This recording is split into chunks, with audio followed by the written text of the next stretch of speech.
Hi Earth Signs, Taurus, Virgo, and Capricorn! Welcome po sa ating channel at ito ay inyong weekly Kabay Tarot reading for August 5 to 11, 2024 for your career and money. Please be reminded kung nakaresonate kayo, comment down. Kung hindi kayo nakaresonate, ibigay niyo po sa iba kasi general reading po ito. This is for you, Taurus, Virgo, and Capricorn, ngayong August 5 to 11, 2024.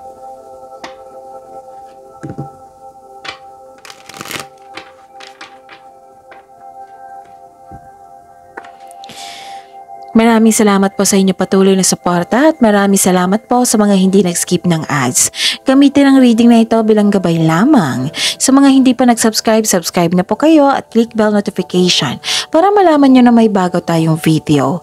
Para sa mga gusto magpa-reading po, may lumabas dyan sa screen nyo ngayon. Panoorin nyo po at sundin ng instruction. Calling the attention sa mga suki ko dito na Taurus, Virgo, and Capricorn.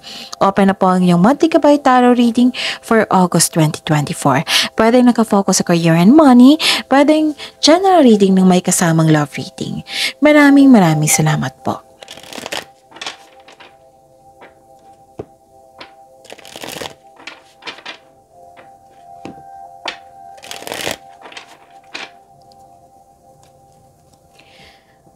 Para po ito sa inyo Taurus, Virgo, and Capricorn for this week. Spirits guide, mga ganap po para kay Taurus, Virgo, and Capricorn ngayong August 5 to 11, 2024 sa career and money nila.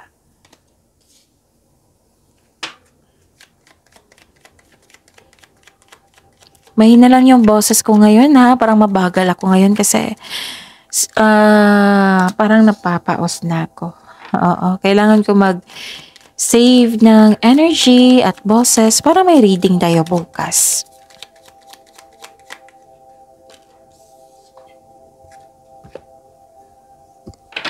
So yun, may nakita ko ditong hope and healing, may success, may na-receive kayong blessings. This is awards also, recognition, fame, message po. May nag-uusap dito na magkakapatid Tapos sabi po ng card po dito, wag po daw kayo magpa-distract sa chismis. Kasi nakikita ko dito na apektuhan kayo sa chismis. So sabi po ng card dito, wag po daw kayo magpa-apekto, okay? Parang gagawa kayo ng desisyon dito at nahihirapan kayo, you felt guilty. Sana ma-overcome mo iyan. Many choices at ito yun marami kayong opportunity na dumating na kailangan yung bigyan ng desisyon. Opportunities abound when you are in a dilemma. All roads lead to Rome. Look at all your options. Tapos partnership. Joining forces with business partners for win-win cooperation. Prioritize your connection. Spirits guide, ano po yung energy ni Taurus, Virgo, and Capricorn ngayong August 5 to 11, 2024? I need 2 cards po. Yan, panoorin nyo yung last 4 days Kabay Tarot reading nyo ha, para malaman nyo na may repeating message. Kung meron, bigyan nyo po yan ng atensyon, solusyon at aksyon, okay? So what is your energy? Nakikita ko dito na nagkaroon po ng fast action kasi may binigyan na opportunity. Mabilis umunlad ang inyong negosyo, ang inyong trabaho.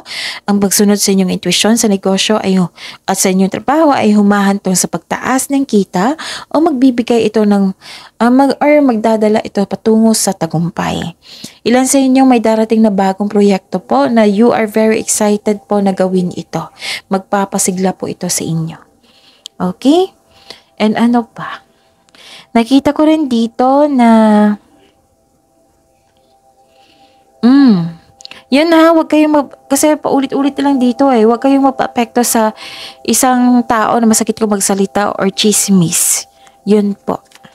Kasi naiinggit yan sa inyo.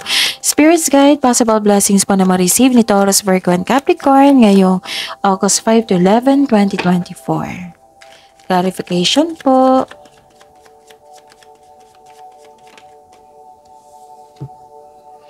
Sabi ko sa inyo na may naninira sa inyo, may nagsiselos, may hindi nagkasundo.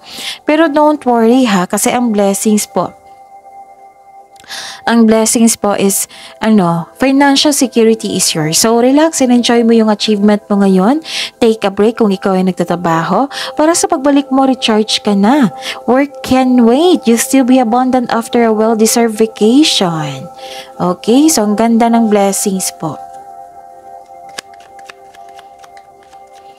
Spirits guide.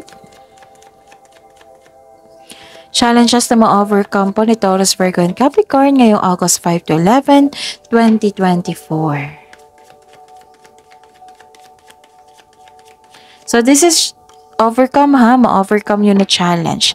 By the way, maraming salamat po sa patuloy na tiwala at suporta sa ating channel at sa mga hindi nag-skip ng ads.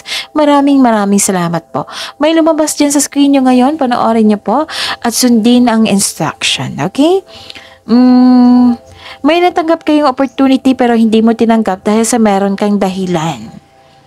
Okay? Pwede din nagkaroon ng delay. Okay? Naging uncomfortable ka sa changes kasi may changes na ganap. So remember, this is only temporary po. Okay? Ano pa?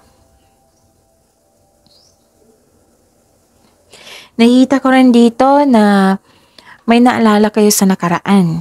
Yung mas better pa yung nakaraan kaysa ngayon. The advice is let the memories rest. Focus po daw kayo sa present para sa may better outcome sa future. Okay? Bitawan nyo na po yung nakaraan na yan. Kasi natapos na yan eh. Andito na tayo sa present para asikasuhin nyo. Para sa future po. Okay, so focus on these blessings na ma-claim nyo. Basta wag lang kayong maniwala or magpa-apekto sa chismis or sa taong masakit kung magsalita. Okay? Huwag kayong magpa-apekto sa kanya kasi madidistract kayo niyan eh. Kasi klarong-klaro dito, naiinggit yan sa inyo. May selos ako nakikita dito. So, anong gawin mo? Put boundaries muna. Kausapin mo lang kung makausap mo na itong taong ito or okay ka na. Basta huwag kayong magpa-apekto sa tao. Tapos huwag niyong i-rush yung mga desisyon nyo sa buhay. Okay? Take time po. Balansehin nyo po. Look at all your options.